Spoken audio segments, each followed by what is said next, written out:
Bonsoir, les informations. La police vient de recevoir les résultats de l'autopsie du bébé retrouvé sans vie dans une voiture il y a quelques semaines. D'après le médecin légiste, il s'agissait d'une mort violente survenue après que l'enfant a été exposé à une forte chaleur. L'autopsie a également révélé la présence d'eau dans son cerveau. Un homme de 39 ans et une femme de 29 ans, tous deux de nationalité russe, ont été inculpés devant la Cour suprême ce matin d'homicide involontaire et de cruauté contre un enfant. Ce jugement concerne un incident survenu début janvier lorsqu'un bébé de 17 mois a été laissé dans une voiture garée dans le parking d'un gymnase du district d'Ansoyal. La Cour suprême a libéré provisoirement les deux accusés sous certaines conditions. Ils comparaîtront à nouveau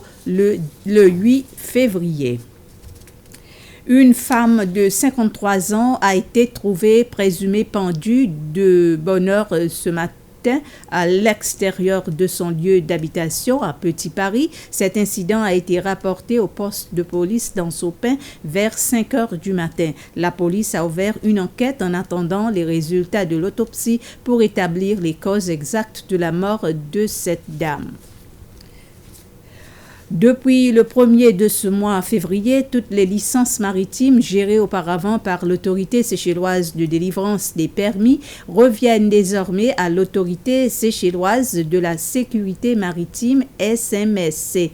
Avec cette nouvelle responsabilité, cette autorité a annoncé plusieurs changements relatifs aux bateaux dont la longueur est inférieure à 10 mètres. Ces changements comprennent l'assurance à payer par le propriétaire, l'examen oral devant certifier la compétence à conduire un bateau et enfin la distinction apportée dans l'immatriculation des bateaux privés et des bateaux commerciaux. Les propriétaires de bateaux qui ont accepté de réagir en face de la SBC ont regretté l'absence de consultation et exprimant leur mécontentement envers les changements annoncés par la SMSC.